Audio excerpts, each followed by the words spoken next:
Hey, everybody out there in podcast land, how's it going? It is time for the latest, greatest edition of Sports Frenzy 2.0, and despite the fact that he has had 3 weeks off out of the last 5, and he almost called off sick tonight. Hey, I could not miss another episode of your favorite politically incorrect sports commentary, baby. That is right, your Uncle Dave is back, and, well, not better than ever. Nope, gimping along this week with a head cold, but hey, life is good. Yeah. He wants sympathy from the guy who lost his voice basically for 2 months. I wasn't gonna let this stop me. All right, so of course, you know what's coming. We're going to break down the AFC and the NFC championships first and foremost here on January the 29th, 2025. This will drop Thursday morning, the 30th. And then, of course, we've got the whole slow burn build-up to the Super Bowl. We've got all the picks in from our expert panel, but we are going to make you wait a week for that. Do we really have to have the Pro Bowl anymore? Why can't we just jump right to the Super Bowl? Well, the Pro Bowl on so many levels is so stupid now that it's a skills competition. And I think you were off the week when I mentioned that now they're doing a game show. Oh, for the love of all that's holy. Yeah, there's a game show to see how well you know your teammate. Almost like the dating game, or the newlywed game. For us old school guys. In the butt, Bob. Yeah, and then I see today all the replacements. This is the thing that pisses me off beyond all belief about the Pro Bowl. See, now you got me going. Thanks, sick boy. Hey, this is my rant too. Nobody wants to play because you get put on the Pro Bowl team, and so that goes on your, let's say, permanent record. Right. You know, that goes on your resume. That goes on your resume. But then you say, I can't play either because I just played in the AFC or the NFC Championship, or I have to play be in the Super Bowl. Right. So all these guys get replaced, and then the replacements get it on their resume. Russell Wilson has no business being in the Pro Bowl. He is one of the worst quarterbacks in the league this year. And he's now going to be able to claim that this year he was a Pro Bowl quarterback. So bullshit. Drake May is going to be a Pro Bowl quarterback this year. This is absolutely ridiculous. And they all get credit for being Pro Bowl players. That's why I don't pay any attention to it. That's it. We don't need this skills competition garbage. We don't need the flag football crap. If you're not going to play a legit game, do away with it.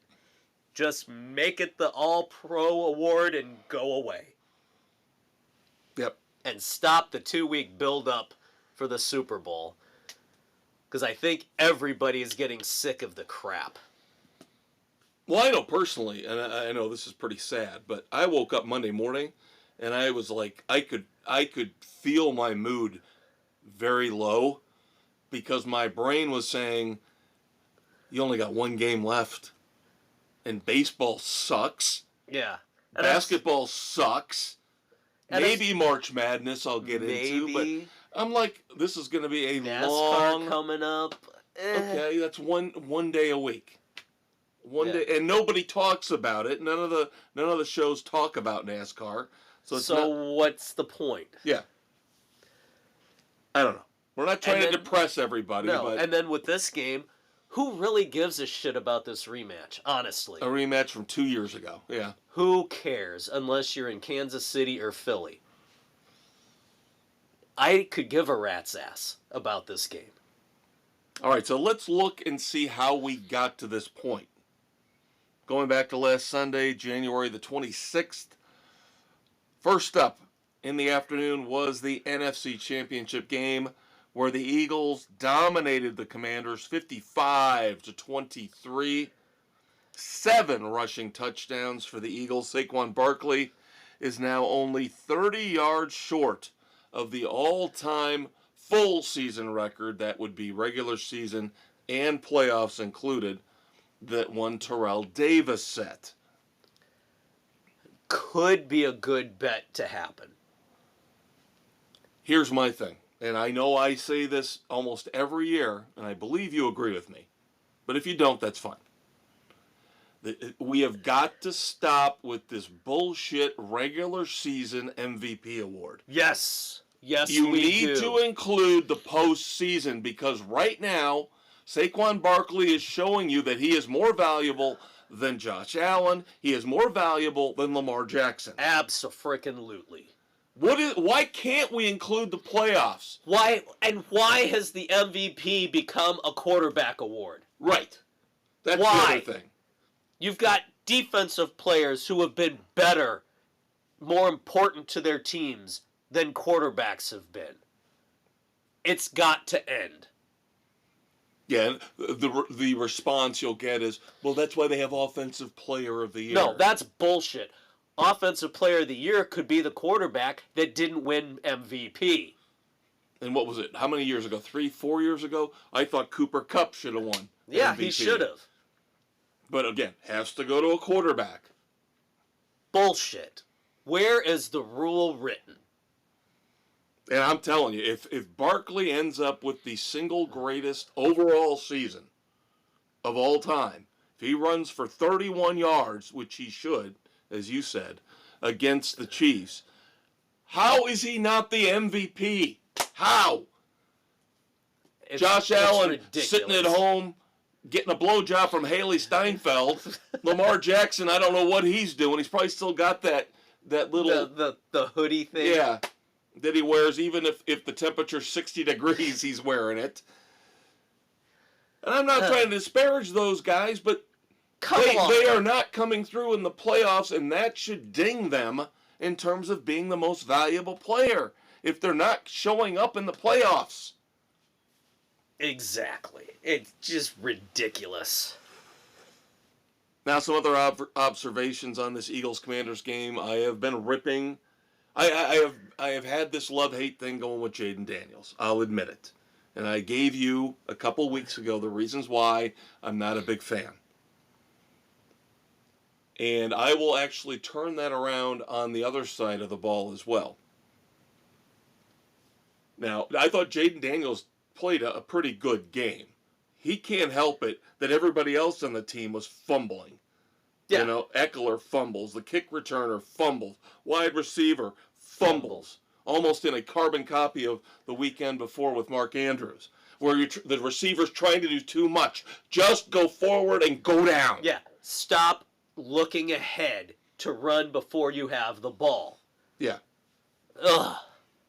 And then, of course, he did throw a late pick, but I was impressed with how he played. He is very calm and collected. Now, that's the thing I said. I was not a fan. He's too calm to me. He's too calm.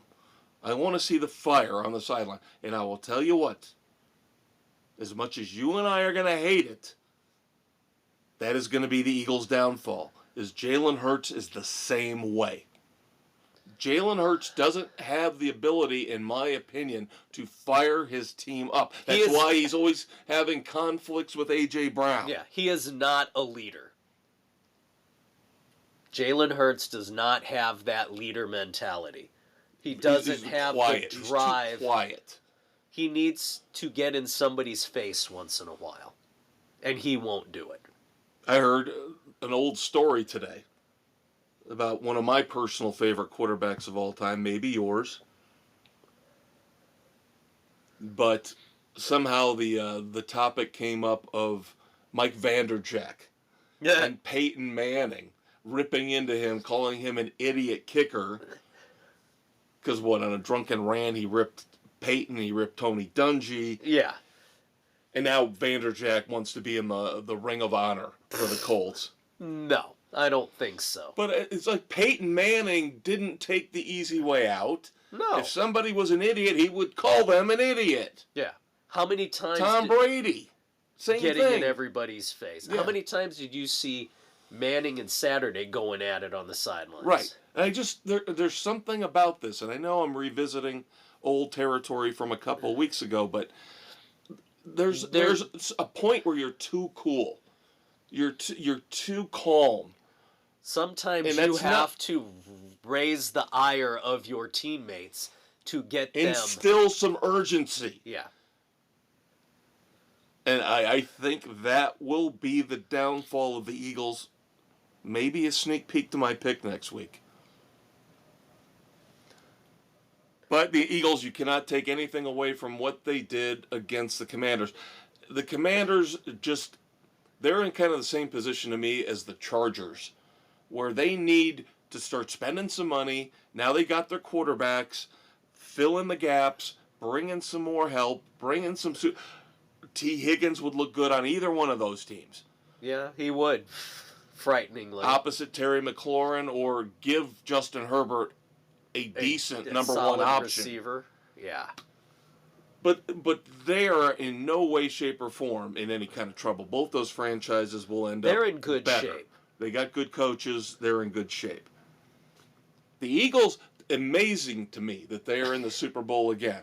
With Nick Sirianni, who people wanted fired after they fell apart at the end of last season, even though they got to the playoffs. And now he's got him back in the Super Bowl again. He's got a better coaching staff around him? I don't know. Maybe, possibly, and rumors are that he could lose Kellen Moore to the Saints after the Super Bowl. But obviously, the big difference between last year and the collapse and this year is Saquon Barkley. Saquon Barkley is the big difference maker. We haven't seen a great year out of Jalen Hurts. We haven't seen a great year out of A.J. Brown. We haven't seen a great year out of Devonta Smith. If anybody, they love to get the ball to Dallas Goedert, is what I've noticed. Yeah, they check off down to him because Jalen Hurts suddenly can't throw the deep pass. So we'll see where this goes. Again, next week, 7 days from now, you will get all of our panel's Super Bowl picks. And then, of course, we go to the late game. The one everybody was waiting for. We didn't know if it was going to be the Ravens and the Chiefs or the Bills and the Chiefs. We got the Bills and the Chiefs at Arrowhead. Whatever they call it, Geha Field, whatever it is. Yeah, whatever. It'll always be Arrowhead to all of us true blue football fans. And it happened again. I can't believe I was the only one on the panel to pick the Chiefs, by the way. That blows my mind. It was desperation wanting a different outcome. And of course, we should have known what was going to happen. Yep. Now, first thing I want to point out, as Dave and I have been arguing about, is that we're getting kind of sick and tired of everything's a record. Everything's a new high mark. Everything. We've never been to this. So, in terms of viewership, the NFC Championship game, 44.2 million, which was down. That was actually down. I'm shocked they admitted this. Wow. That they actually admitted the viewership for the NFC was down. But, of course, the AFC game, Sunday night, record-setting, highest-rated AFC championship ever, 57.4 million viewers. Okay, fine. Whatever. I'm still not going to buy into this bullshit because they're fudging numbers somewhere. Not every show, every game is record-setting, is the biggest hit of the season or whatever. Yeah. It doesn't work that way. Not everybody can claim those types of numbers. No. So the Chiefs win 32-29. I think the sequence that, of course, everybody's talking about, that Dave and I now get to hash out, is where the Bills are driving, third down, Dalton Kincaid goes, it looks like he is very, very, very close to the first down. I didn't have a problem with the spot. It was just, I thought it was just a tad short. You know, the problem I have with the way they spot is they're so fucking inconsistent. Well, that's where we get to fourth down. because that's where things were different. And of course, that was where they tried to do, they didn't do a tush push, but it was a quarterback sneak. And Josh Allen, I'm telling you, number one, he made it. He made the first down. And I didn't think it was that close. And you saw your inconsistency coming. Yeah, you have one guy comes in over for the first down running in, and another guy comes in short. And the guy who had the first down second fucking guesses himself and slowly starts to merge over to line up with the other guy. What the fuck? That was ridiculous. And again, there's no excuse for it. It seems like the NFL is extremely hesitant in any game involving the Chiefs to use this expedited replay to say, we're going to look at this upstairs and really look at it. Because God forbid you might have a call go against them. That was the one that bothered me. The third down I could see being a little short. But Allen made it by half a football on fourth down on the sneak. Oh, but we couldn't see where the ball really was. Bullshit! You know he had it on his chest. You saw his chest over the line. No, the play that got me was the jump ball. The catch. The catch. The ball hit the ground and moved. Incomplete pass. Now, see, some people are saying it did not move. That's the problem with that call, is that if you determine the ball did not move, then it comes down to dual possession. It comes down to... Yeah, but how many times have we seen the ball hit the ground and not move, and they still call it incomplete? I will say this. If it had been the other way around, they would have called it incomplete.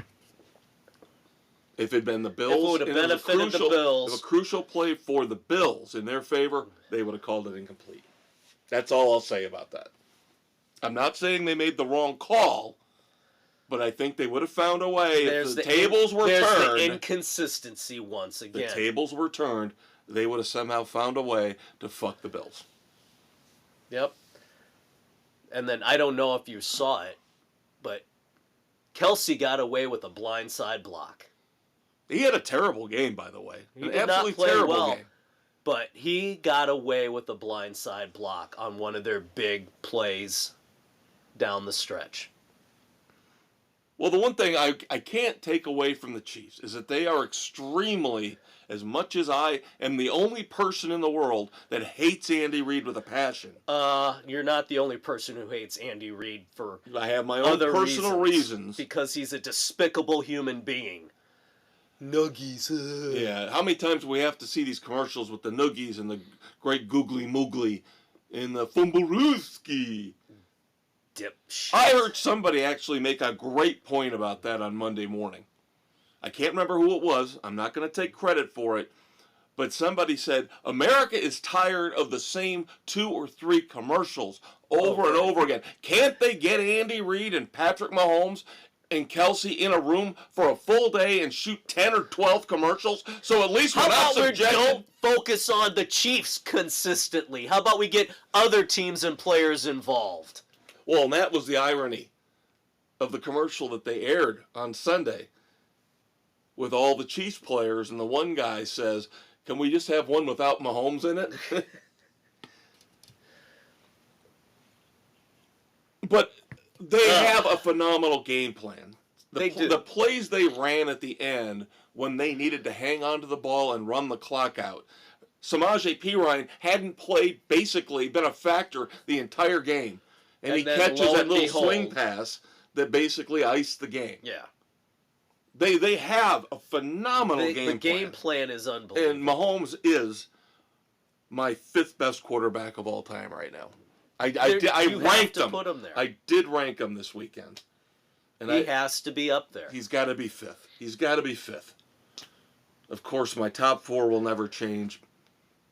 I shift and change on the order, but Manning, Brady, Elway, Marino. There you go. And depending on what kind of mood I'm in, I could move those 4 around, but those will always be my top 4. Mahomes could eventually break in there, but I won't. That top pantheon will never change, and Aaron Rodgers will never get go to fucking hell. close. Aaron Rodgers can rot in hell. So as much as we hate it, so as much as we just get tired of the commercials and Taylor Swift, we have to give it to the Chiefs for being able to put a great game plan together. And now I have a question for you. And we're not the first show to discuss this over the past few days, but this is a very important topic as football fans. Where do the Bills go from here? Can you really fire Sean McDermott? Did he do anything wrong? No, there was just a lack of Did Josh Allen do anything wrong? Now, there were some people that were complaining that Woods wasn't in the game at a crucial moment in the fourth quarter. Why not have your number one running back in there instead of, Ty Johnson? Yeah. Or was Cooks. But they've been rotating 3 running backs all year. And you had Ray Davis was the second. Yeah. But you had one dominant running back. Yes. Why was he not there more often? He should have been shouldering the load. And they did try to get Allen help earlier in the season with Amari Cooper. He had a couple catches, but really was not. Amari Cooper is a non-factor. Yeah, he was not an impact player. Hollins was the guy that stepped up and showed up. Why did they not throw to Knox more?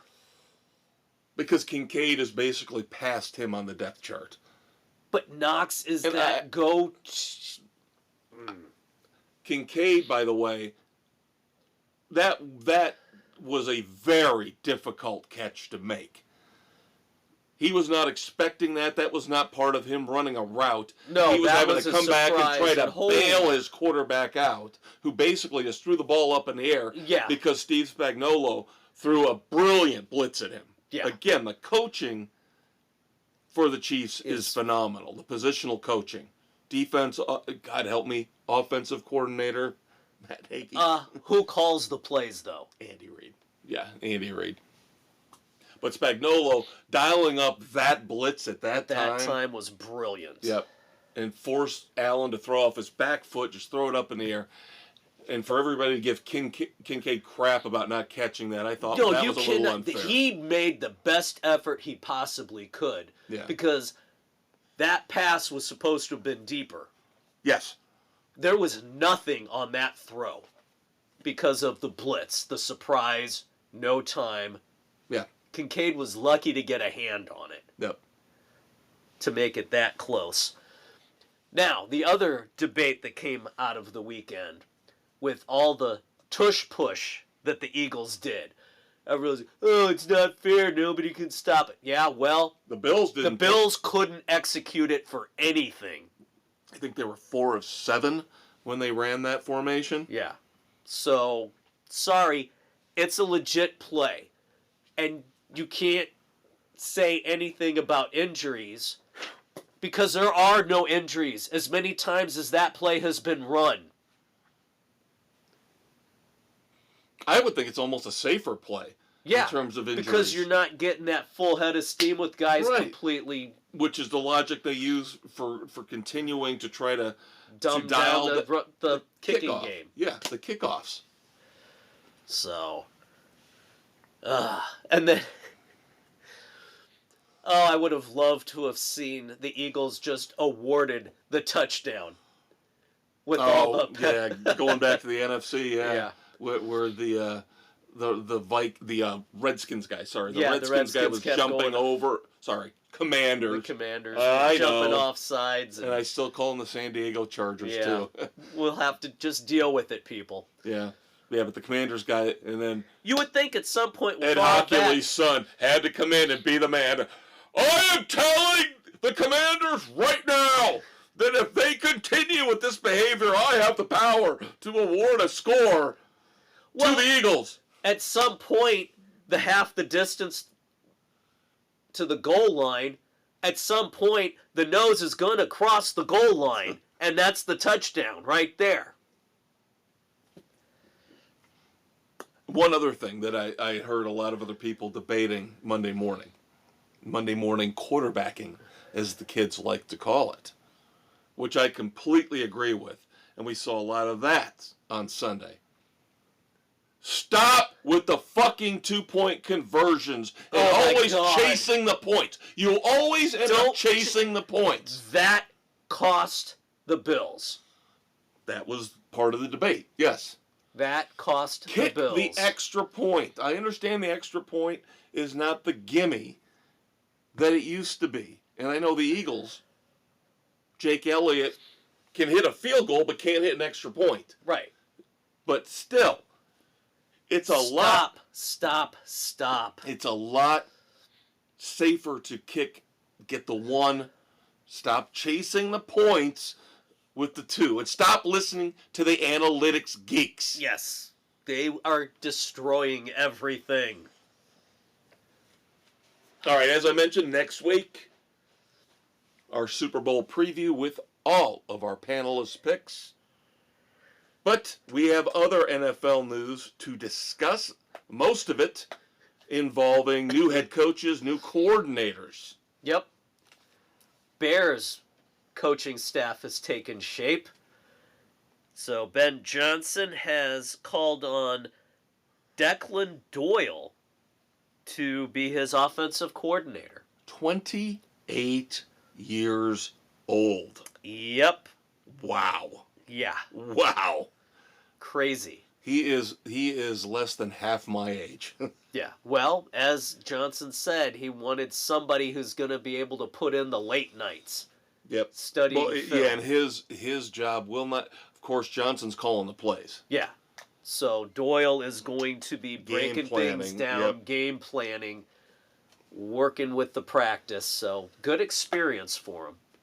And then defensive coordinator Dennis Allen, which we knew was coming. Yep. Right. Not bad. I was thinking either him or Saleh.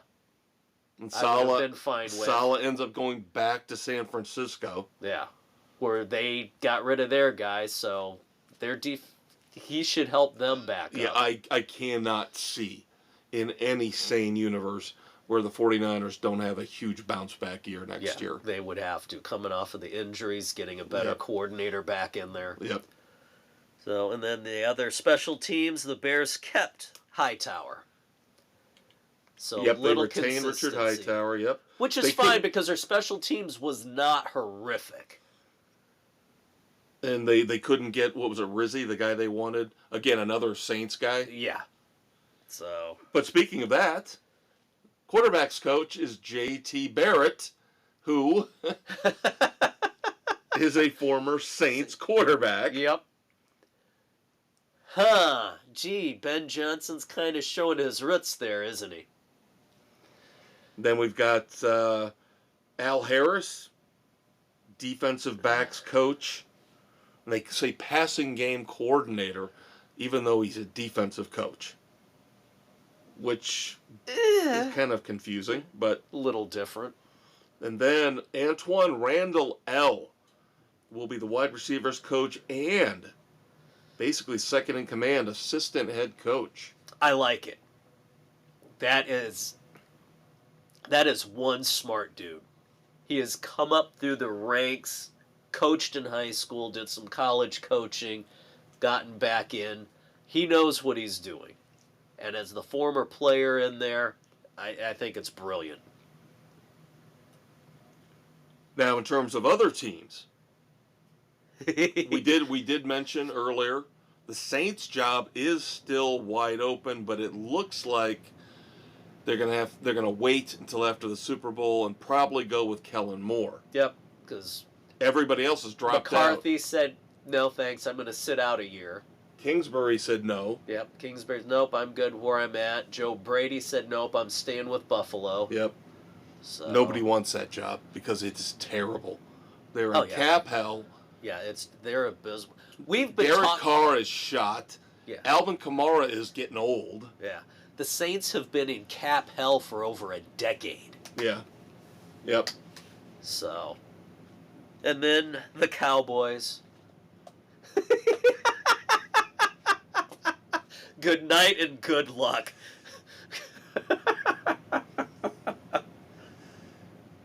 couldn't make nice with McCarthy for another year or two.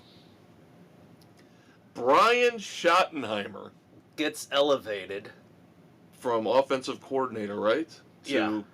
To head coach. But that's not even the funnest part of this whole deal. Because his defensive coordinator is former Chicago Bears head coach Matt Eberflus. If I didn't have enough reasons to hate Jerry Jones, I do now. If there wasn't enough to question his mental capacity, this is it right here. Wait till the end of the show, Dave. I got something special for you. We're not done with Jerry Jones yet. Oh my God, Jerry, do you not realize Matt Eberflus's defense fall apart at the end of games?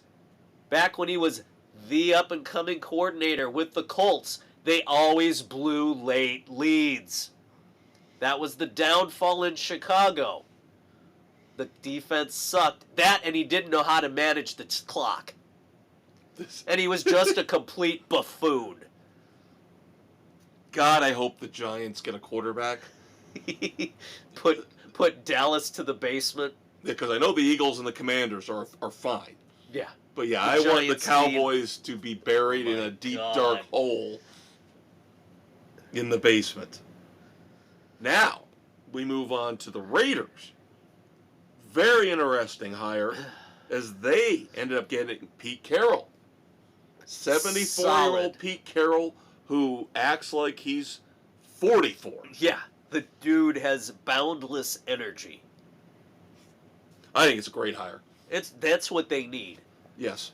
And I told you, after I heard this, now in the AFC West, your four coaches are Andy Reid, Jim Harbaugh, three-time Super Bowl champ, could be 4 in another couple weeks. Jim Harbaugh, who has been to a Super Bowl, won a college national championship. Sean Payton, who has won a Super Bowl. And Pete Carroll, who's won both college and a Super Bowl. Yep. So that's there's no way. That's a daunting that is the coaching most juggernaut. Intimidating. 4 coaches ever. I dare somebody to show me any other time where you have had this kind of coaching talent in one division. Yeah. Anywhere. It's insane. Now they just need a quarterback. Yeah. Russell Wilson? That'll never happen. That'll never happen. Fields is out there as a free agent. We'll see what Pete Carroll and Aaron Rodgers. I don't think he's even that Sam desperate. Darnold is what I'm thinking. Yeah. As a stopgap. Yeah, a bridge. Yep, a bridge. So, we talked about Robert Saleh going back to San Francisco as their defensive coordinator. Clint Kubiak will be the new Seattle offensive coordinator. The Lions. What, they didn't want to bring Shane Waldron back? That dude will be lucky to get a job at a Wendy's drive-thru. Jesus God, he was awful. That was pathetic. Lions bring back John Morton, who worked for them a few years ago. He was currently in Denver. He comes back. He will take over as the offensive coordinator for Detroit. Do you want to tell the kids about the new Cincinnati Bengals defensive coordinator? Yep. Fresh off a runner-up finish in the national championship, Notre Dame defensive coordinator Al Golden leaves to go to the Bengals. It was inevitable. I told you how I felt about it. He was pining to get to a solid, credible football organization like he left in Miami with the Hurricanes. So he went from one bad to moving a team back up to the top to another bad team. Yeah, you can't get to me. You can't get to me on this. You can't. And I'm not going to talk about the national championship game. That's old news. It was not good. We got a couple new general managers. Mike Borgonzi takes over with Tennessee. And he has the number 1 pick. Claims that he will not pass up a generational talent. What does that mean? Does that mean he's talking about Travis Hunter? A lot of people think he might be talking about the defensive end from Penn State. But they don't think he's talking about Cam Ward. Or Shedeur Sanders. Yeah. Darren Moogie. Great googly moogly. Darren Moogie is now your new general manager with the New York Jets. And then, of course, we have the very, very interesting saga of one Liam Cohen. Oh. Offensive coordinator for the Tampa Bay Buccaneers, who went down to interview with, or I guess went up, right? Up. A little bit north and a little bit east. Went up to interview with the Jacksonville Jaguars for their head coaching position. Had an interview, of course, with the owner, Shad Khan. Had an interview with then general manager Trent Baalke. Things did not go well. Nope. The Buccaneers said, come back, stick with us, stick with Baker Mayfield. We'll make you the highest paid coordinator in the NFL. Supposedly there was some kind of a verbal agreement. Then all of a sudden they couldn't get a hold of Liam Cohen. Shad Khan fires general manager Trent Baalke. Brings Liam Cohen back. And Cohen takes the head coaching job with the Jaguars. And of course, if you saw the press conference, Oh, God. not the greatest look, especially when he tried to do the whole Duval chant. Duval. Sounded like Hannibal Lecter. Yeah, Duval. It was probably the worst press conference since Adam Gase going to the Jets with the crazy eyes. Yep. I mean, those are the two most uncomfortable pressers that I can recall. Oh, there are a bunch. There's a lot of bad ones. People are still saying though, you can recover from the bad press conference. Look at Dan Campbell with the bite in the kneecaps. That was just cool, though. Nick Sirianni was not. No, Sirianni was cringy. Was not good in his initial press conference, and he's going to his second Super Bowl. So, you can recover. You can. Unless you're Matt Eberflus. Then there's no recovery. God help me. And then finally, because of course all the Lions coaches were poached, Kelvin Shepard moves up from linebackers coach. He becomes the new Lions defensive coordinator as Aaron Glenn, of course we talked about it last week, takes over as the head coach of the New York Jets. So I think we got you caught up. I think we got you caught up on the NFL. Now, of course, last week I did it again. Dave wasn't here. Oops, he did it again. Yeah. 2 hours and 40 minutes. I just can't stop talking. I don't have you there. Nobody to give me a buffer.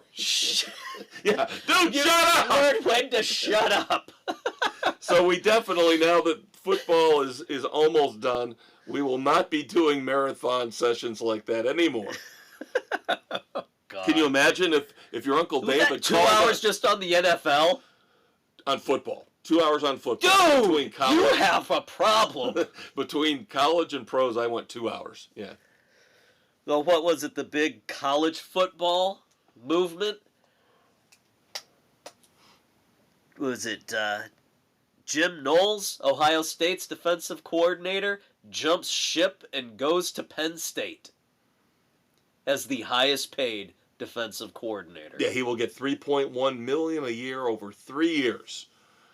And from what I could tell, doing the math,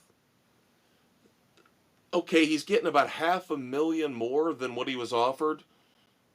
And he ended up making almost $3.1 million with Ohio State. With the national championship bonus. Right, all the bonuses and the incentives. But okay, this is what you want to do. All right. So, okay, you go to James Franklin now? But, I mean, the money's guaranteed. Yep, why not? So, speaking of Ohio State, I think a certain local team just hired a defensive coordinator with a little bit of history with Ohio State, and that would be the Notre Dame Fighting Irish. Chris Ash will take over as the new defensive coordinator. We already mentioned, of course, Al Golden. Moving on to bigger and better things with the Bengals. Well, bigger by going to the NFL. Hey. Better, we'll see what the personnel is the only team in recent memory, other than Tom Brady and the Buccaneers, who could handle the Chiefs. They went into Arrowhead and they were lacking. The Bengals' problem has been the defense. And the fact they won't spend money. Yeah. So Golden might be able to help them bolster that up a little. We shall see, of course. More accolades for Cam Ward, of course. The former Miami Hurricanes, the greatest Miami Hurricanes quarterback of all time. Doesn't matter if it's one season. Now he won the Manning Award. I mean, just, the man needs a freaking warehouse for all the hardware he won this year. Okay. And he will please be the number one pick. God, I don't want him to go to Cleveland, Dave. He deserves so much better than this. Hey, Bernie was there. God, I don't want him to go there. And Bernie turned into a raging alcoholic because of the trauma instilled by the Browns. At least he goes to Tennessee. People are comparing him to Steve McNair, you know. I like that. I can live with that. Not Cleveland. God, not Cleveland. Oh. Anyway. It's official. Sunday. August the 31st. Notre Dame goes down to the Sunshine State to play the Hurricanes. Ooh, that one we're going to have to get together. The Hurricanes. You just start the trash talk now, buddy. We will all get together for that one. That one I will be in on. I will be the only sole Hurricanes fan there, and that's fine. When it was Notre Dame and Ohio State, I told you I felt bad. I didn't want to root against you guys. But with the Hurricanes, no holding back. I will spend hundreds of dollars on the greatest Hurricanes gear you've ever laid eyes on before that game. I will come with a turnover chain. I will be bedazzled, bedecked. Oh, so you're going to look like Dion. If that's what it takes. I'll look like Michael Irvin is what I'll look like. Speaking of Ohio State and Notre Dame, yes, I know we're past that. But this blows my mind. How in the world, again, going back to what we were talking about with the AFC and the NFC Championship and the record numbers, at least in the case of the AFC. How was Ohio State and Notre Dame down 9% from Michigan and Washington the year before? I have no idea. I thought Ohio State and Notre Dame would have blown the doors off the ratings. Now they're saying, well, a lot of people tuned into the inauguration ball. That's a horseshit excuse. That is a horseshit excuse. Who's not watching the national championship game between two unbelievably powerhouse, prestigious teams to see what Melania Trump's wearing? At least nobody that we want watching football is doing that. Exactly. You got all the... Never mind. Yeah, the Alphabet Mafia. They weren't watching the inauguration. They That's- were no, that's watching true. reruns of RuPaul's Drag Race. Staring up at their posters of Andy Cohen. Oh, why? Why did this have to happen to us? So, yeah, 22.1 million viewers for Notre Dame, OSU. 24.3 million for Michigan and Washington. That boggles my mind. Boggles the mind. I got nothing. And then finally, college football. Notre Dame will stick with Notre Dame. Cornerback Benjamin Morrison and safety Xavier Watts both declare for the NFL draft. So did Kaiser. But probably the biggest blow of all is that Notre Dame lost what is now an integral position in the front office, as we have to look at these college programs more like their professional programs, is losing general manager Chad Bowden to USC. Yeesh. Going to one of the worst enemies of the program. Of course, this is the position that's going to oversee the NIL, that's going to help with recruiting, that's going to now end up supervising the direct payment to players. Yeah. And we all know Notre Dame is cheap. They don't pay. Another reason to love Miami. We pay, baby. Come on down to Coral Gables. I meant we the staff. I meant the staff. So there you go. 2 hours of football from me last week. Barely over 45 minutes this week. And now we are going to move on.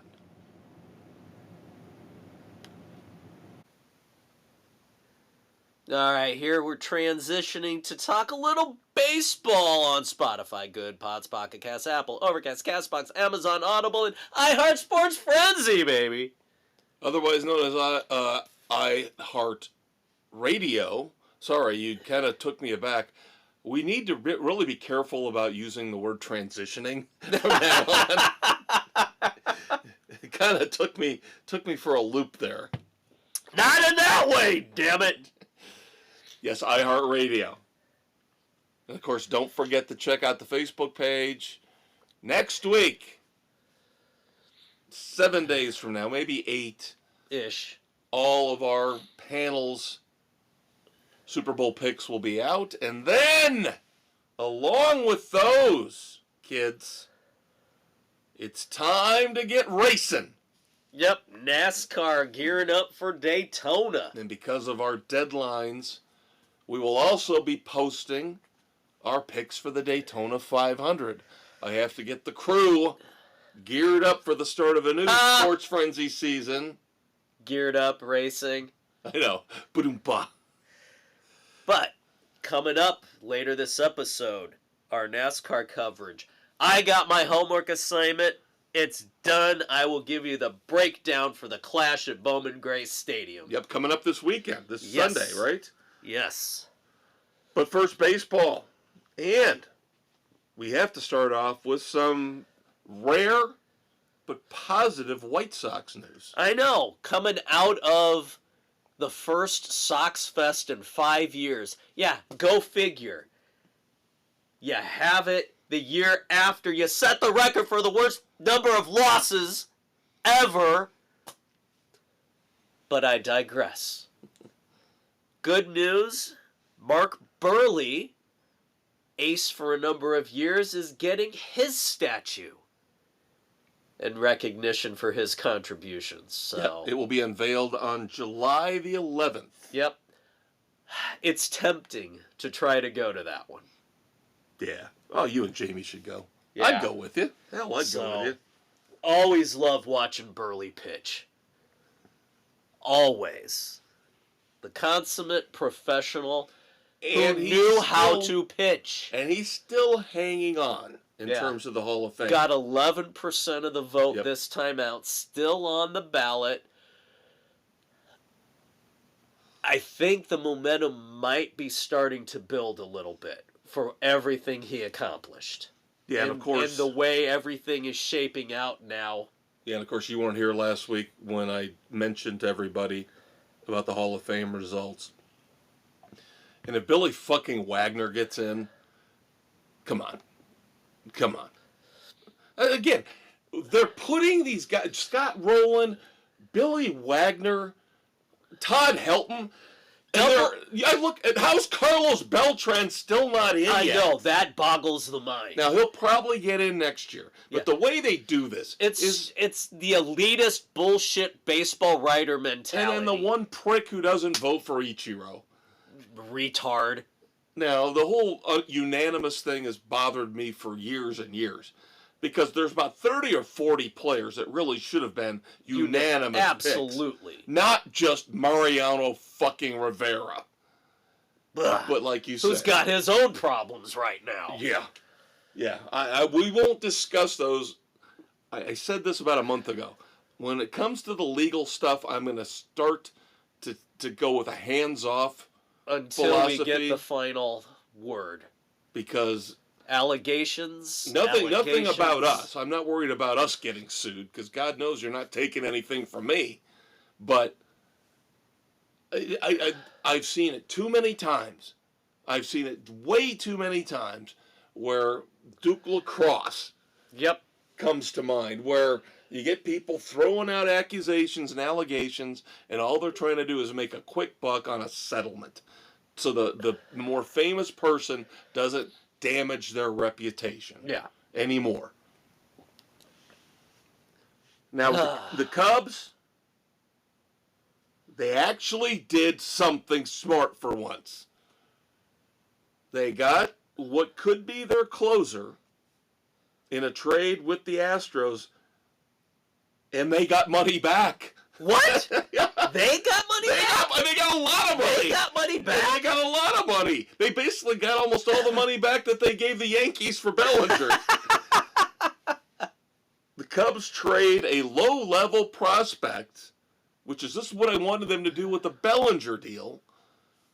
They trade a low-level prospect to get Ryan Presley, former two-time All-Star, former closer.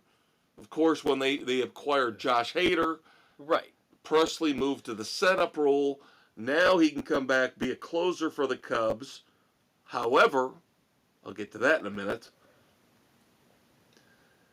The Cubs get $5.5 million from the Astros in cash.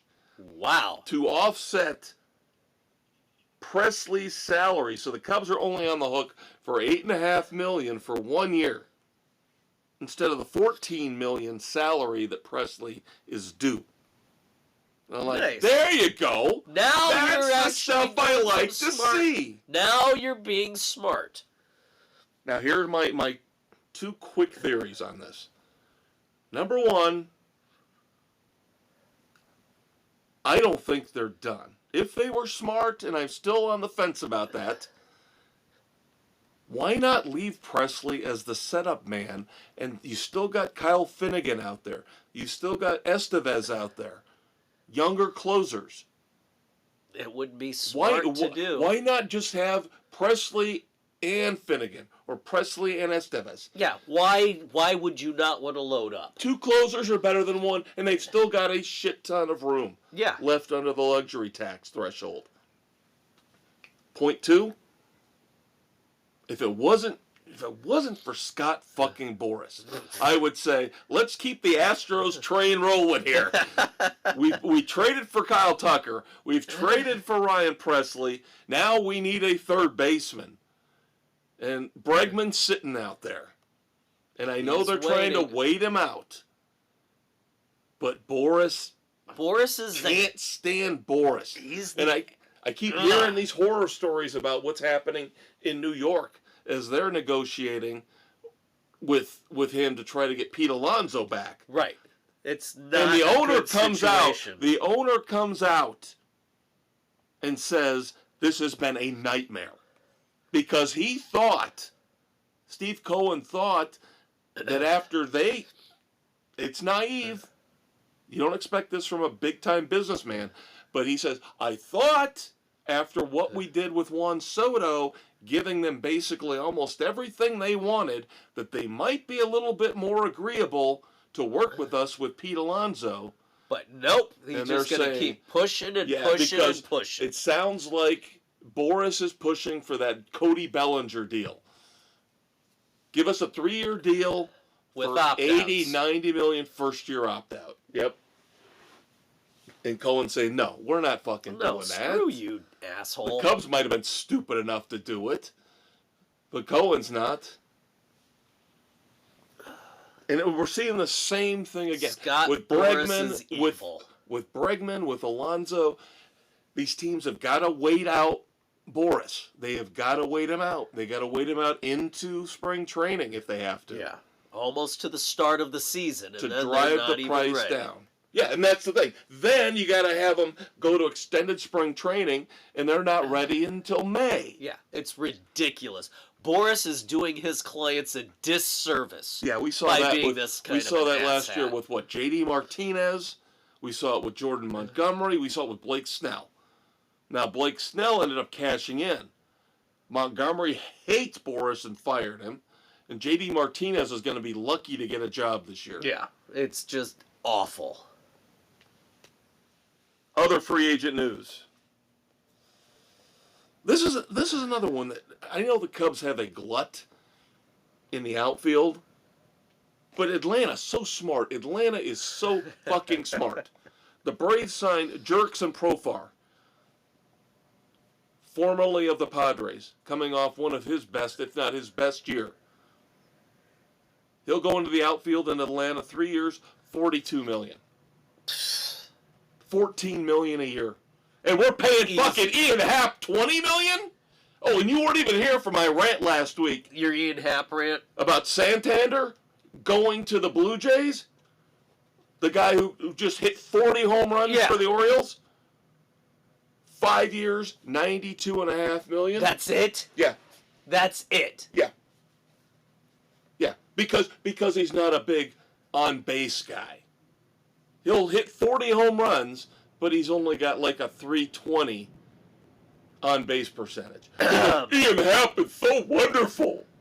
He gets you what? Santander's getting paid less than Ian fucking Happ.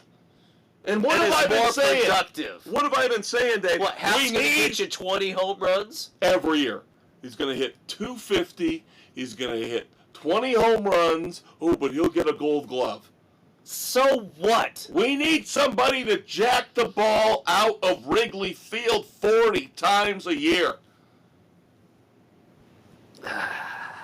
Again, we've got to run everything. Yeah, but you missed that last. That was probably... Oh, my God. Probably part of my 2-hour and 40-minute marathon last week. Was the rant against Happ. Santander's getting less money than Ian Happ. And is so much better at the plate. Here's another one. The Guardians. The Guardians go out and get Paul Sewald, who at times has been a very viable, solid closer. Now, they don't need a closer.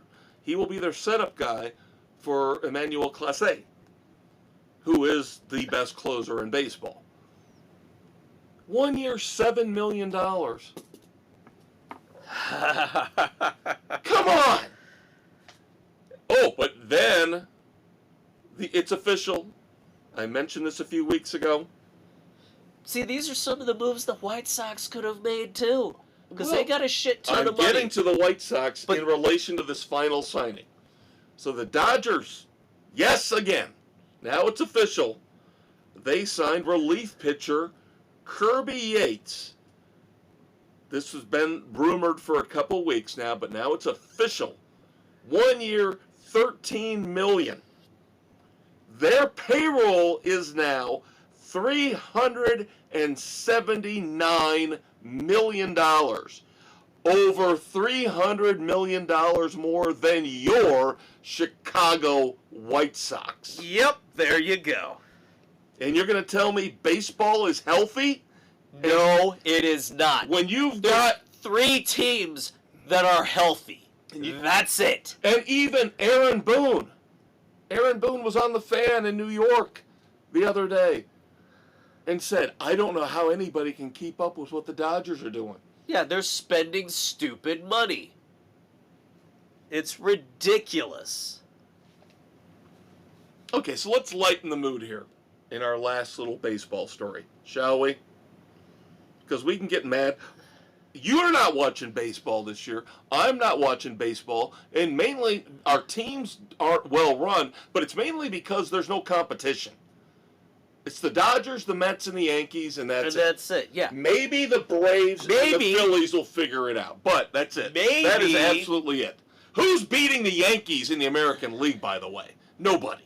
Nobody's beating the Yankees. Hard cap, hard floor. All right, like I said, is this a feel-good story? Is this a borderline dumbass nominee? I will let Dave be the judge. It's a precursor to the end of the show. It's an aperitif. Have you heard about the Paul Skeens card debacle?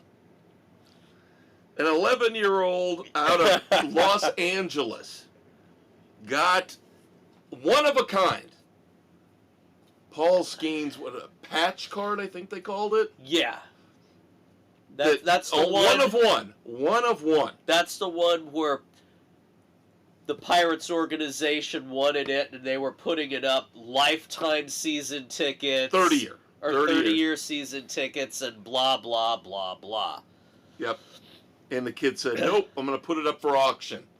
Number one, smart kid. Yeah. Now, why would the Pirates think that an 11-year-old out of L.A. would want season tickets for the Pirates? Yeah. No. Now, here's where I'm going to have some fun with this. Because another offer that was made was the kid could watch a Pirates game in a luxury suite with Livy Dunn. Now, all I could think of was Robert Redford, Demi Moore, and Woody Harrelson in Decent Proposal. Well, Livy, if I give you this card, you'll have to have one night of unbridled passion with me. And then she could go to jail. That's the thing. He's 11. Now, some people have said... Would he know what to do with it? No. Yeah. He's just kind of discovering himself, probably. Yeah. But I thought that was fun. When I thought of Indecent Proposal, I was like, yeah, that could work here. That could work. She is pretty, though. She pretty. All right. You ready to do some homework as we move on to NASCAR? Do we want to cover the hot topics first? We can. I've got a few. I don't know. Maybe you've got some that I don't. Let's see what we have. And I am going to do something a little bit different for us, if we want to start off with this. I don't want to wait till the end, because really, outside of this, there are no moments of silence. But, so I figured, let's talk about it where it's appropriate, which is in NASCAR. There we go. And that would be great classic NASCAR commentator, Bill Weber. Worked for years with TNT and with NBC. Passed away. Now, this shocked me that the news just leaked here within the last day or two. He died back on December the 13th. And it's now just making... And I double-checked. Somehow they kept it under wraps for over a month. Bill Weber was always one of the good commentators. Yep. With his coverage down pit road and everything. Always liked him. Yep. And died way too young. Way too young. I think 67. Yeah. So, thoughts and prayers go out to the NASCAR family, of course, the family and friends of the great Bill Weber. All right. Playoff changes being discussed potentially for 2026. We all know that it's fucked up. they screwed things over since they started this. They haven't done it right. No, but for right now, 2025 will stay as is. Stay as is. We'll see what happens They in may or may not do anything, but they're going to investigate. Right. And I'm scared to death because of what we're doing this year with the in-season tournament. Crap bullshit. Jimmy Johnson is now the majority owner of Legacy Motorsports, thanks in part to being involved with Knights Head Capital, the private equity firm. Yeah, I saw that story, and I tried to wade my way through it. And it made very little sense. Yeah, about the fourth paragraph in, they say, somehow this will make Jimmy Johnson the majority owner. I'm like, okay. Whatever. Right. Yeah. Good for him. Yeah, why don't I just sit around and read a bunch of prospectuses for hours? Yeah. That was a lame-ass written story. Yeah.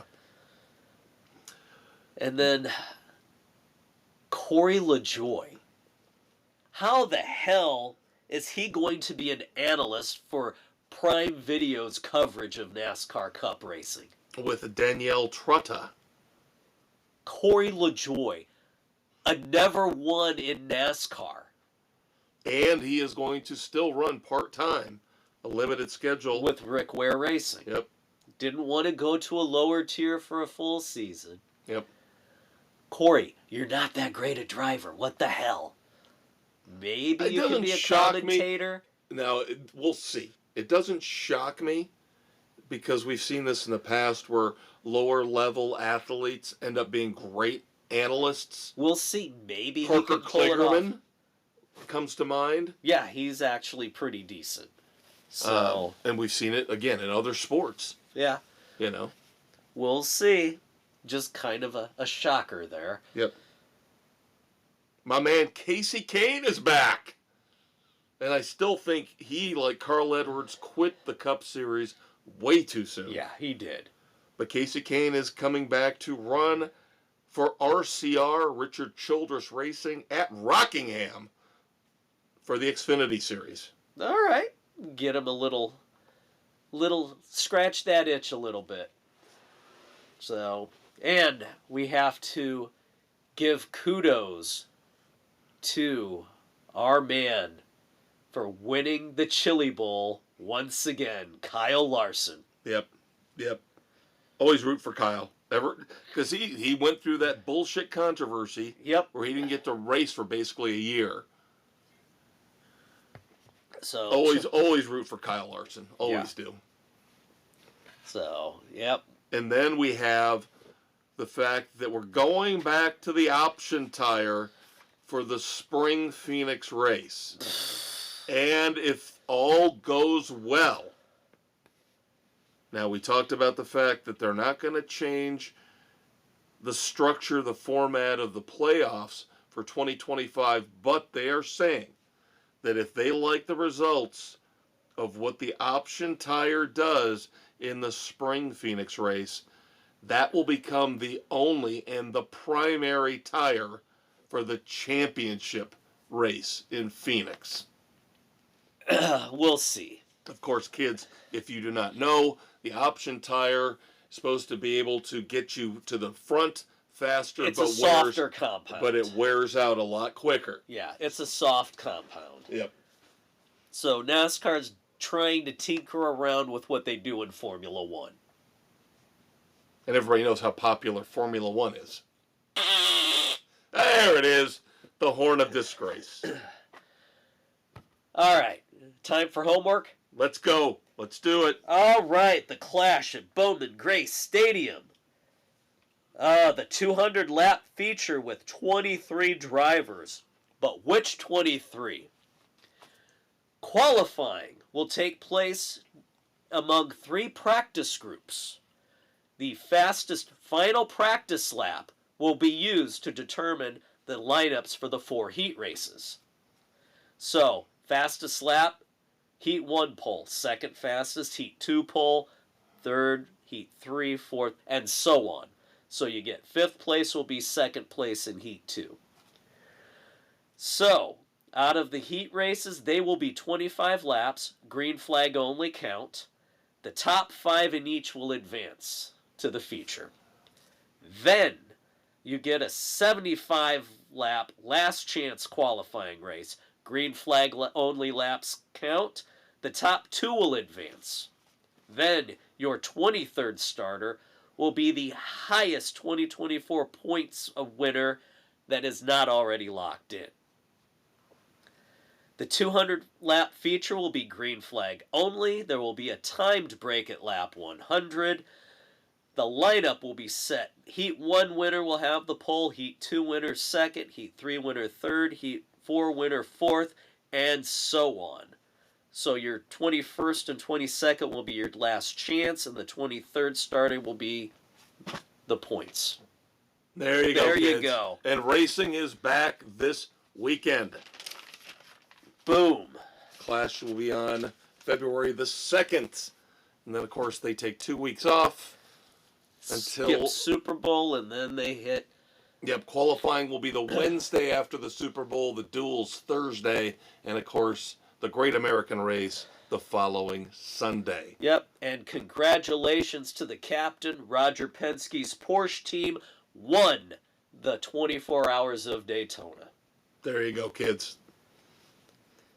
Moving on to the NBA. I have got some fun stuff. Believe it or not. There is no fun in the NBA. Well, there's no fun for the Magic. Let's put it that way. My team. They have dropped back to 500. They are 24-24 now. They are 2-8 in their last 10 races.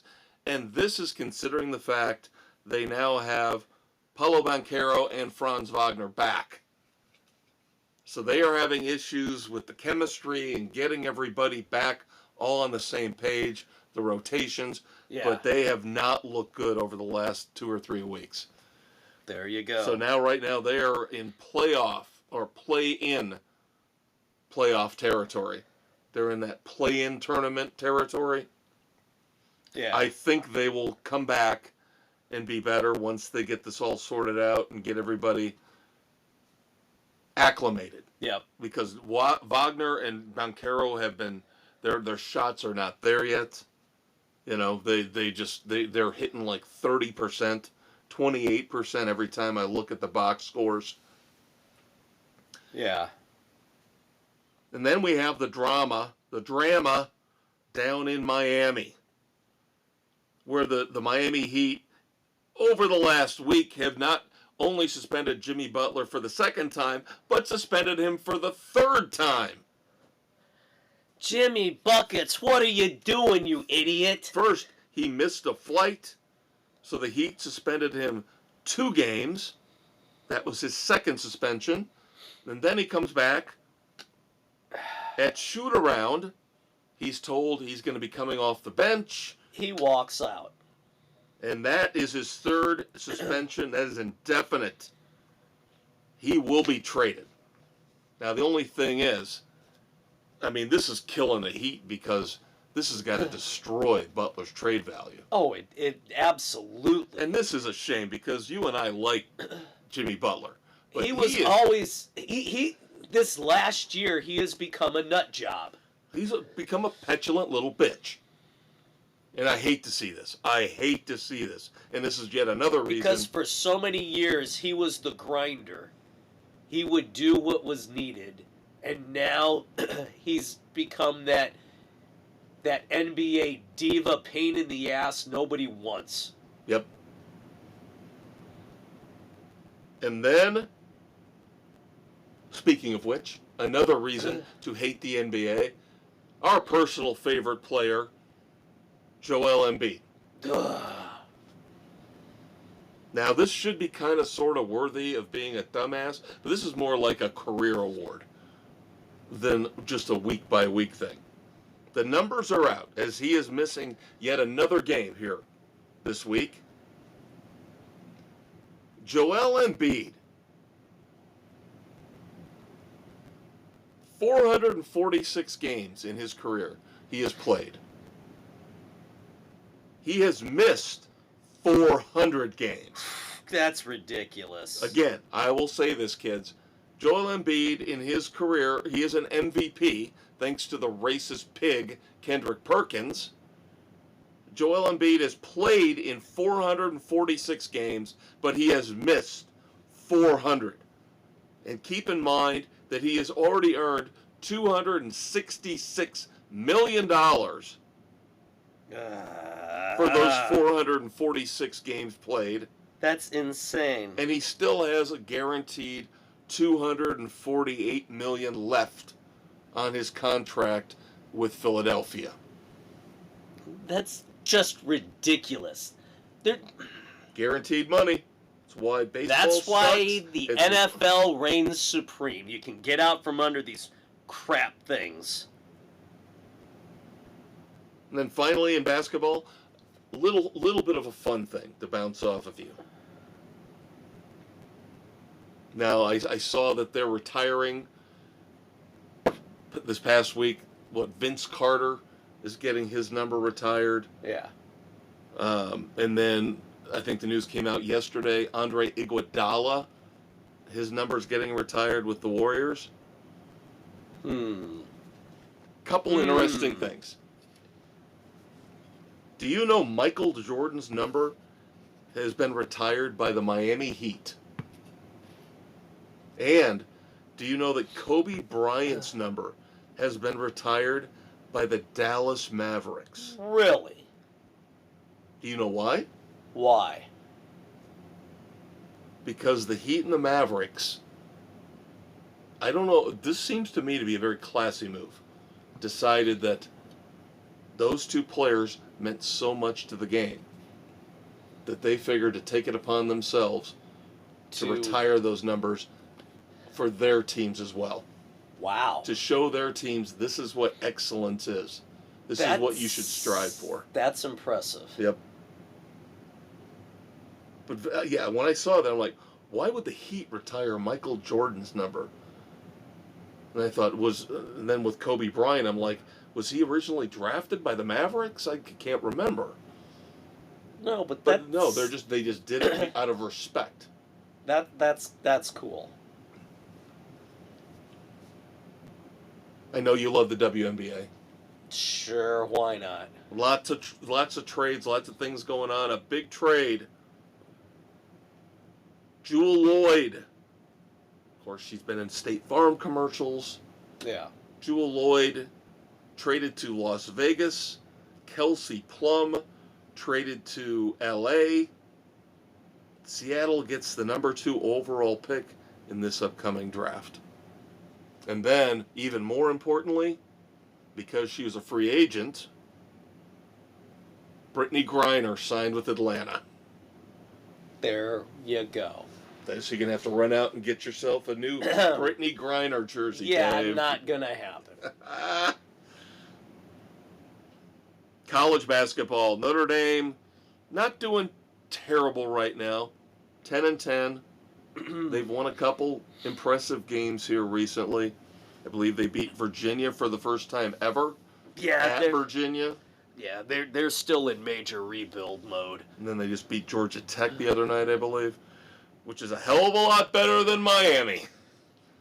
Miami is not going to win another game this year. They are now 4-16, and I think they play Notre Dame here coming up soon. So that'll be an easy win for the Irish. Yeah. Going back to something we talked about earlier in the podcast, the presumption of guilt before innocence. Florida's head coach, Todd Golden, has been cleared by the university of the quote-unquote Title IX complaint involving sexual harassment and stalking. So now you can say, well, that was the university, that wasn't a legitimate investigation, but still. Still, it's an investigation.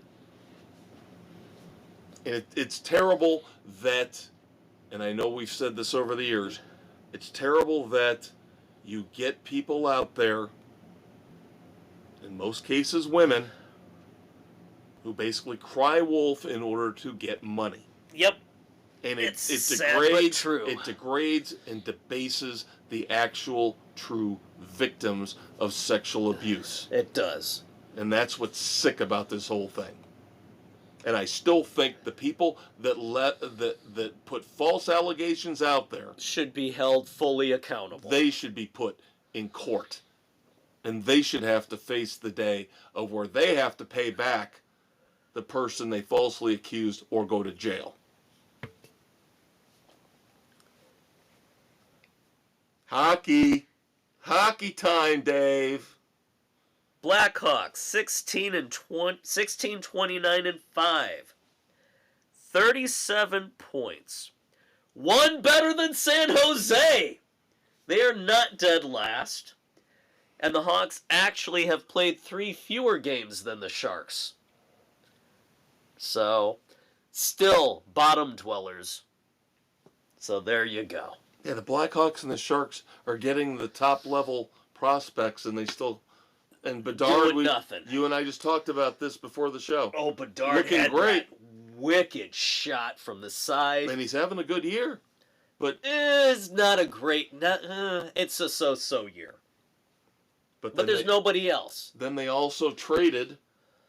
They traded Taylor Hall to Carolina. And they get back a 2025 third-round pick? Whatever. Now, they did just call up from Rockford one of the Slaggert boys, local product who played at Notre Dame.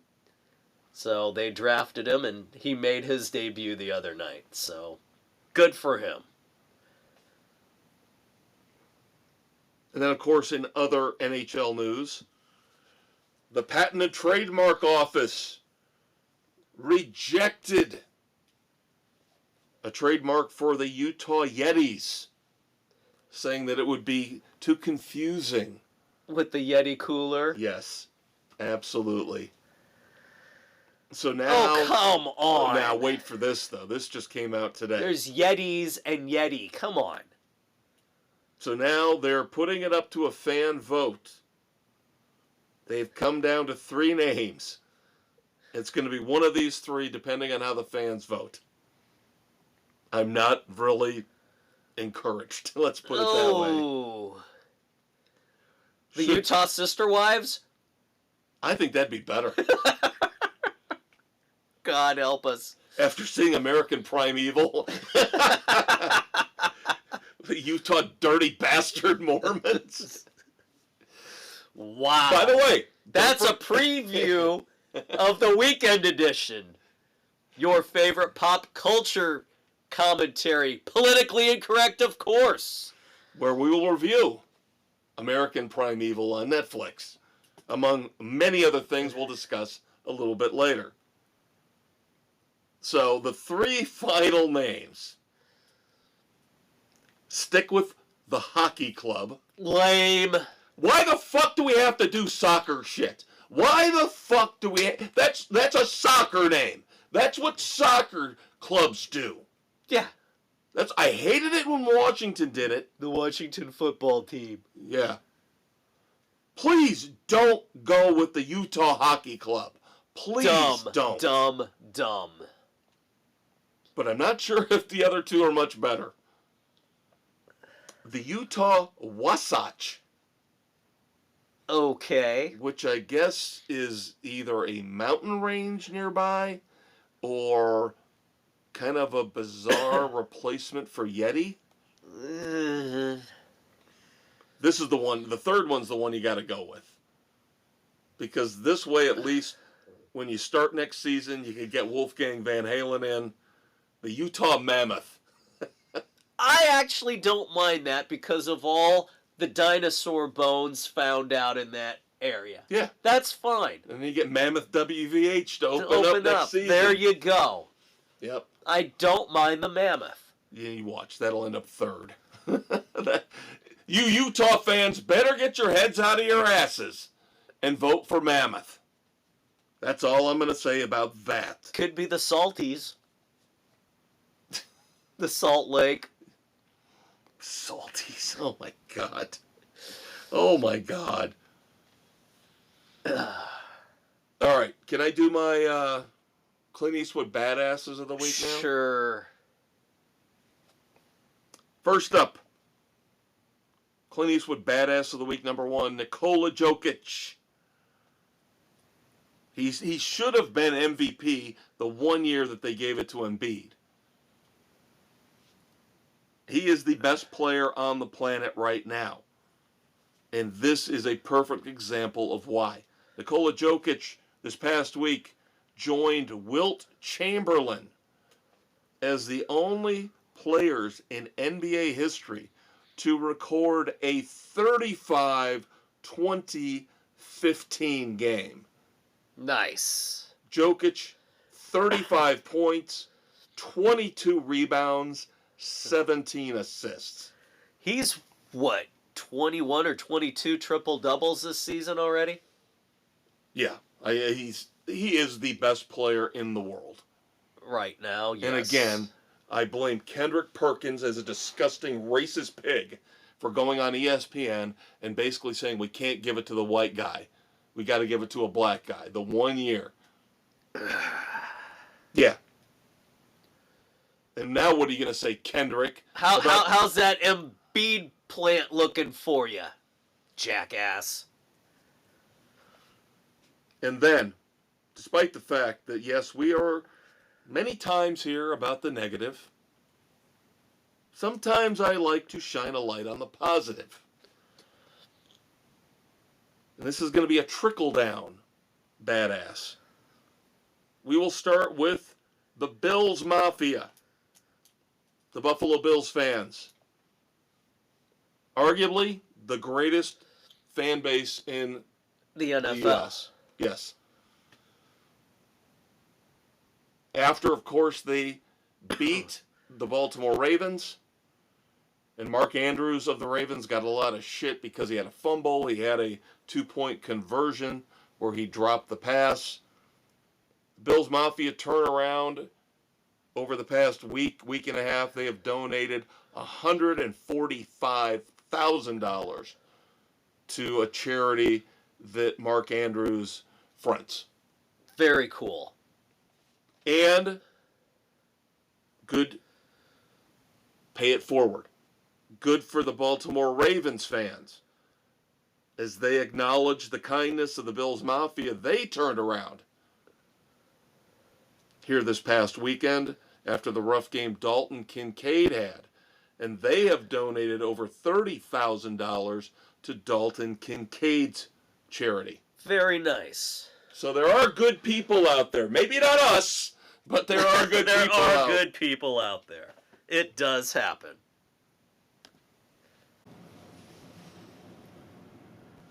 All right, couple little ancillary sports notes before we move on. Like I mentioned earlier, as we paid tribute to Bill Weber, no other moments of silence, so we will not be pivoting. No pivot tonight. We'll go directly from sports to... Dumbassery. Yes. And there's lots of dumbassery. Yep. Now, we've got tennis. We've got to give you the results of the Australian Open. Madison Keys. America. Go America! America! Go America! Gulf of America! God help us. Madison Keys wins her first Grand Slam title at the Aussie Open. And Yannick Sinner wins his third Grand Slam. Of course, Novak Djokovic had to retire in the semifinals. Very classless, by the way. Of the fans booing him as he's injured. A muscle tear in his leg. Come on. Yeah, You cannot continue to play on that. No. That crowd should never be allowed to attend another match.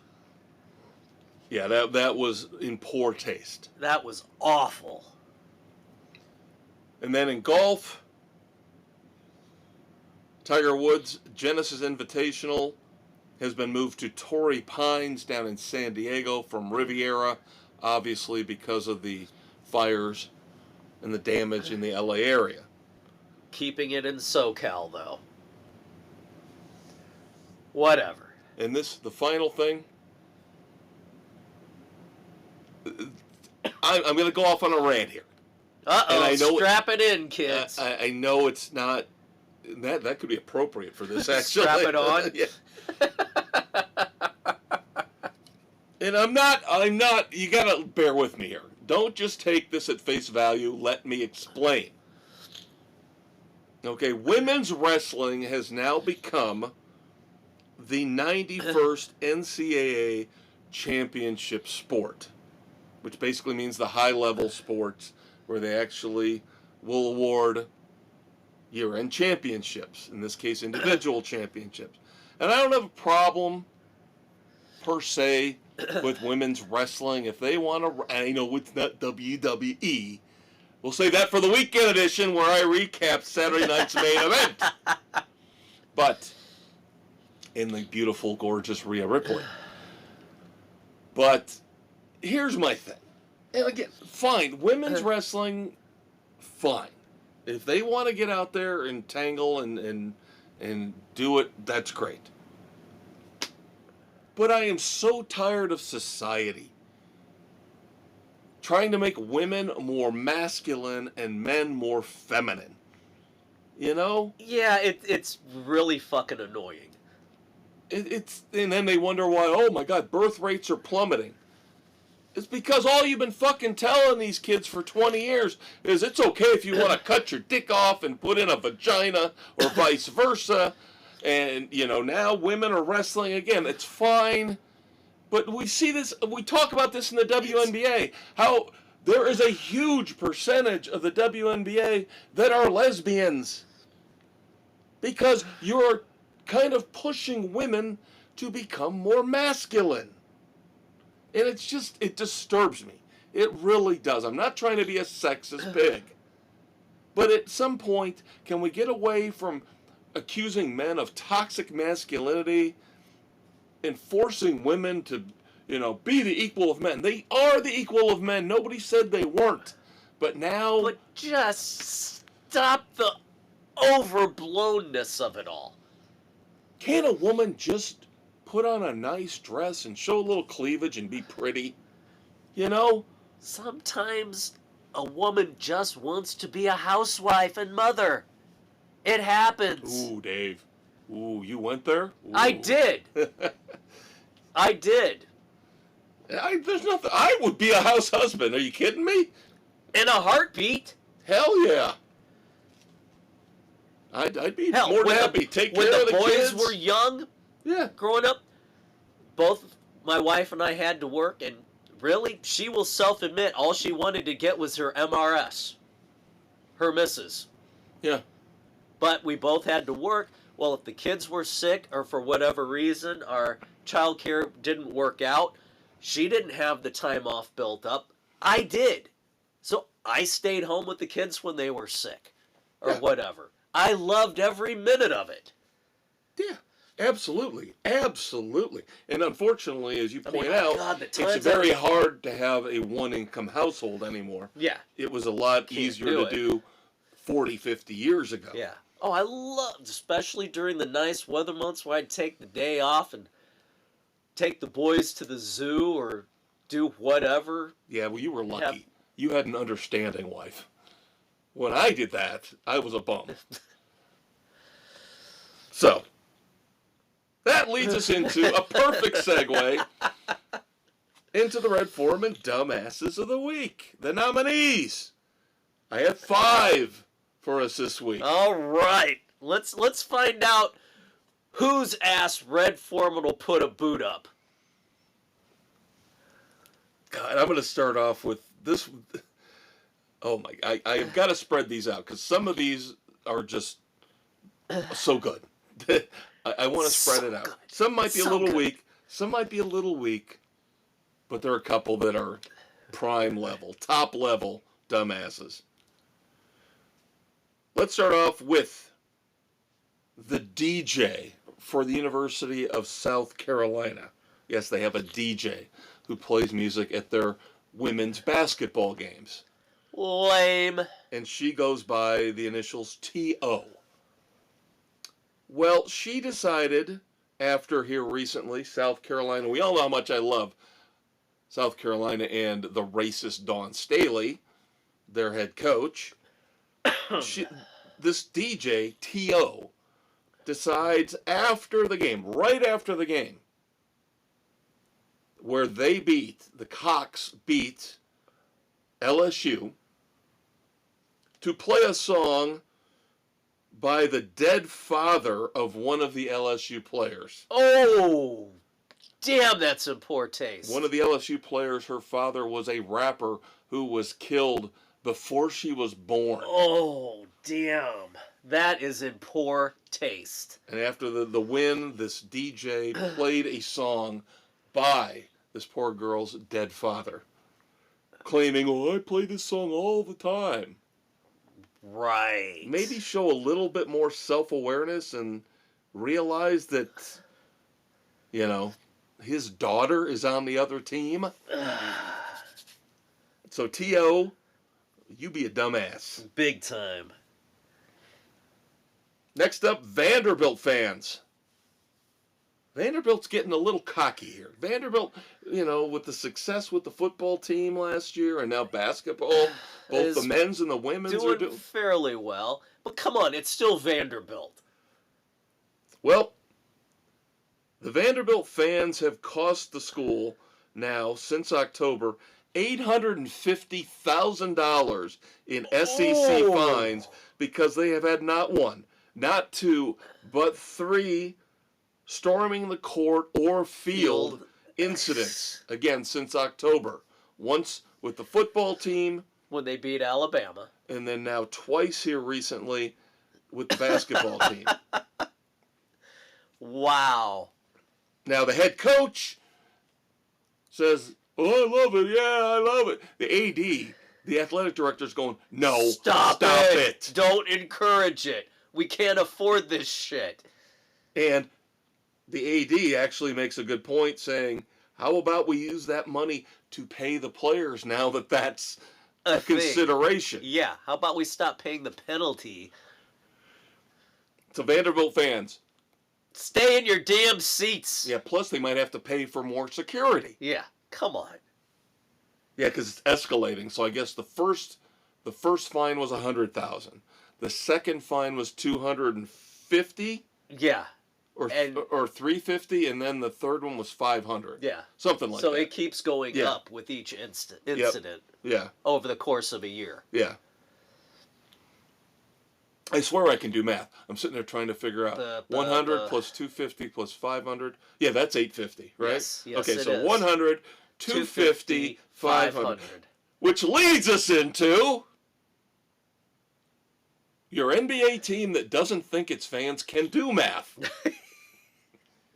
Yes, I am not kidding here. Recently, on their home television broadcasts, the Cleveland Cavaliers. Well, it is Cleveland, so maybe they can't do math. You know how you have your little stripe, your bar down at the bottom that shows the time running, the timeouts, and the score. Right. Right? Well, now, on the home broadcasts, the Cleveland Cavaliers are showing what they call the diff. The point differential? Between the winning team and the losing team. Are you fucking kidding me? No, I saw a picture of it where it was a 2-point game, and they said, because Cleveland was up to, above Cleveland, it said, the diff plus 2. Oh my God. So you can rip on me all you want about hesitating about those Vanderbilt fines, but I think I'm doing better than the Cavaliers fans. Oh my God, that's pathetic. That's pretty bad. That is awful.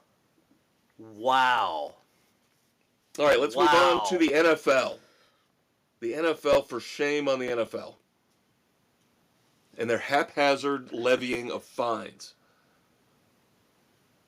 Of course, we all know, we go back a couple weeks to the controversial Texans-Chiefs game with the referees, right? Yeah. And the NFL fined Joe Mixon $25,000. Except they fined Joe Mixon for a comment he didn't even make that TJ Hushmanzada made. Thanks to Sports Illustrated for putting out a story, a blurb, saying that they attributed it to Joe Mixon. It was some kind of rip on the referees. Yeah.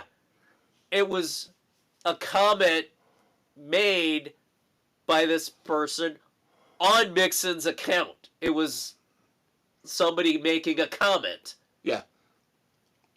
And Mixon gets blamed for it. Yeah. Of course, T.J. Houshmandzadeh was a great receiver for the Cincinnati Bengals. Yeah. Back in the day. But yeah, he was the one that made the comment that got Joe Mixon fined. And again, Sports Illustrated jumping in and pointing this out and blaming Joe Mixon. It's ridiculous. They're just as much at fault here. Sports Illustrated has become a joke. Hey, did you hear Playboy's coming back?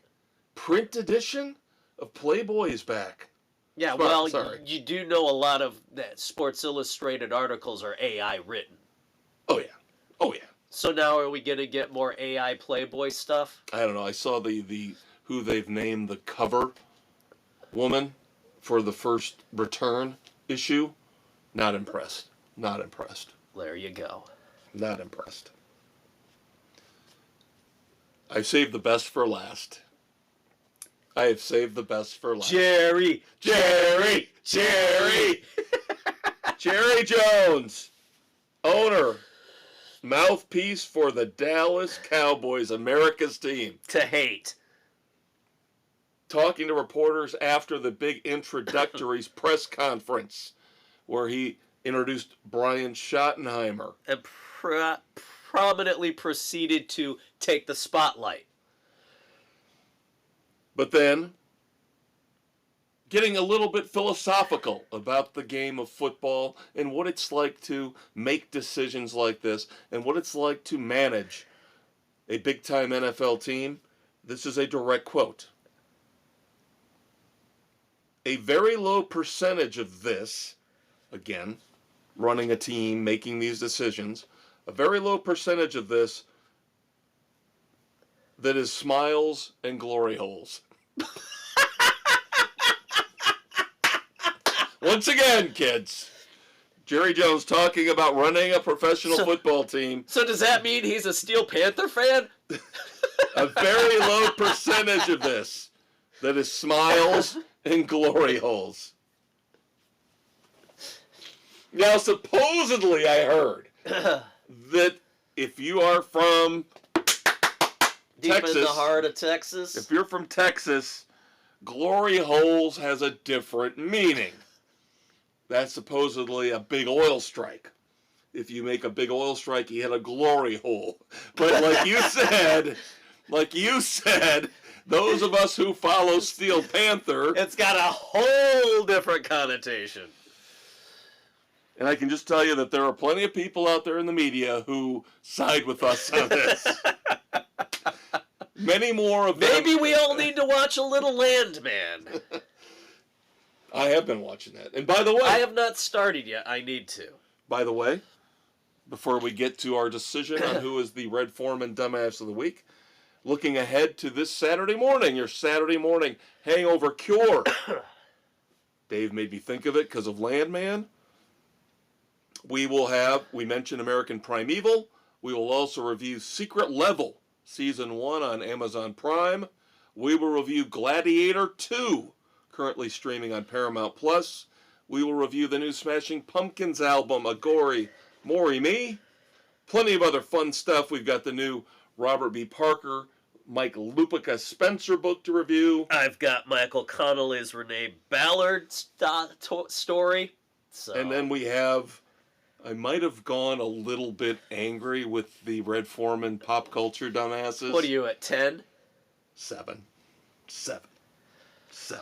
Yeah, well, there's been a few of them out there, Yep. so. Yep, but now that brings us back here to wrap things up. Your 5 nominees for the sports edition. The Red Foreman Dumbasses of the Week are the Cavaliers for The Diff, Jerry Jones and his glory holes, South Carolina's DJ for playing that awful song Vanderbilt fans for costing their teams nil money in fines, and the NFL and Sports Illustrated for getting Joe Mixon in trouble for something he didn't even say. I'm going with the NFL and Sports Illustrated because that's just fucking pathetic to not verify. Now, I have not heard if they actually rescinded that. I would think they've had to. Now, they did do a rescind on it, but then they did fine him because he commented on the whole thing anyway. Oh, Jesus. So he got fucked over regardless. That's terrible. That's terrible. I think that's what I read. That's terrible. That's kind of like getting called for a personal foul on a play that didn't count. You know? Yeah. You know what the easy answer is? The easy answer is Jerry Jones. But I'm not going there! It's too easy. It's too easy. It's just funny. That's funny. That's funny. I got to go with the Cavaliers. There you go. And they're insulting their fans with the diff. Having to show the fans what the actual spread is between the winning team and the losing team. So bad. Because we can't do math. So bad. We're Cleveland fans. So bad. So there you go. The Cavaliers in the NBA and the NFL and Sports Illustrated are your Red Foreman dumbasses of the week. But you know who's not a dumbass? You fine listeners. No. Thank you for always listening to us. You've been doing great lately. Numbers look good. Appreciate it. Tell your friends. Tell your neighbors. Tell your wife. Tell your mistress. Tell everybody out there. The stripper you visit every Saturday night at 2 in the morning. Tell them all to listen to Sports Frenzy 2.0. Not once, but twice a week. That's right. Not the kiddies. Not until they're 18. That is right. We will always say we are explicit. We are politically incorrect. And we like it. We love it. You want some more of it. You know you do. So that being said, until this Saturday morning, or until next Thursday morning, if you don't like the pop culture stuff, I don't understand why you wouldn't. Everybody does. I'm the maestro, Kevin Crane. I'm the conquistador, Dave Height. Say goodnight to the kids, Sick Dave. Say goodnight to the kids, Sick Dave.